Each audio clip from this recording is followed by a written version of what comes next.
नमस्कार मित्रों, आर्यावर्त कहानी संग्रह के इस अध्याय में आपका स्वागत है।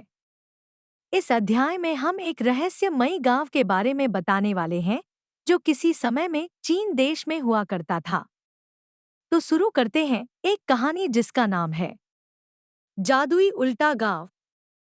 पुराने समय के किसी रहस्यमय प्रदेश में एक गांव था जिसे लोग उल्टा गांव के नाम से जानते थे।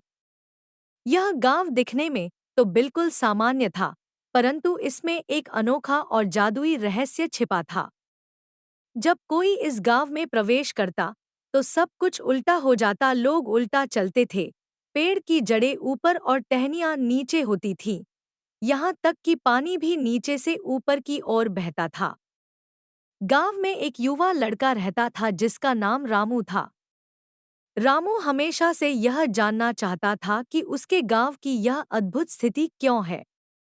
उसकी मदद के लिए हमेशा उसके दोस्त चिंकू और मुन्नी तैयार रहते थे।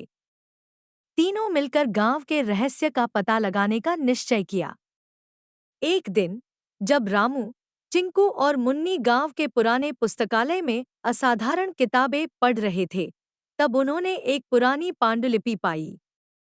यह पांडुलिपि गांव की हर चीज को समझ सकती थी। पांडुलिपि ने बताया कि गांव के इस उल्टेपन का कारण एक प्राचीन जादू था जिसे सदियों पहले एक जादूगर ने गांव पर डाला था। जादूगर ने यह जादू इसलिए किया था क्योंकि गांव वालों ने उसे अपमानित किया था। पांडुलिपि में लिखा था कि अगर जादू को खत्म करना है तो उल्टा पहाड़ी के गुफा में छिपे हुए जादुई क्रिस्टल को सही क्रम में रखना होगा। यह सुनकर बच्चों ने उस क्रिस्टल को ढूंढने का निर्णय लिया। अगली सुबह तीनों दोस्तों ने उल्टा पहाड़ी की यात्रा शुरू की।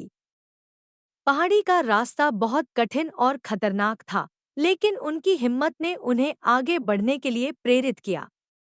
रास्ते में उन्हें कई बाधाओं का सामना करना पड़ा, उल्टे रास्ते, उल्टे पशु पक्षी और अन्य जादुई कठिनाइयां, लेकिन उन्होंने हार नहीं मानी।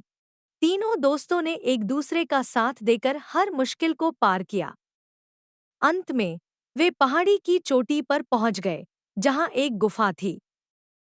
गुफा के अंदर बहुत सारे क्रिस्टल थे, लेकिन उन्हें सही क्रिस्टल चुनना था जो जादू को तोड़ सके।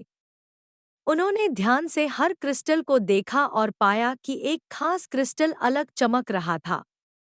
रामू ने उस क्रिस्टल को उठाया और जैसे ही उसने क्रिस्टल को उल्टा रखा, पूरी गुफा चमक उठी। क्रिस्टल की छवि गांव पर प्रकट हुई और धीरे धीरे हर चीज सही हो गई। जो चीजें उल्टी थी वह सीधी हो गई। पानी सही दिशा में बहने लगा, लोग सामान्य चलने लगे और बाकी सब कुछ सामान्य हो गया। गांव वाले इस चमत्कार को देखकर हैरान रह गए और रामू, चिंकू और मुन्नी को धन्यवाद देने लगे। गांव वालों ने अपने पुराने गलती को स्वीकार किया और उन तीनों बच्चों को हीरो मानकर उनका सम्मान किया। रामू, चिंकू और मुन्नी ने मिलकर यह साबित किया कि बुद्धिमानी, धैर्य और साहस से हर जादू भंग किया जा सकता है। उनके साहसिक कारनामे ने गांव को उसकी असली स्थिति में वापस ला दिया और सिखाया कि एकता में शक्ति है। अब गांव सामान्य हो गया था और सब कुछ खूबसूरत और उज्जवल दिख रहा था। सारे गांव वाले हमेशा रामू, चिंकू और मुन्नी की तारीफ करते और उनकी बहादुरी की कहानियां सुनाते। गांव ने नई शुरुआत की और अब वहां खुशहाली और समृद्धि का माहौल था। तीनों दोस्तों की दोस्ती और हिम्मत ने गांव को नई दिशा दी।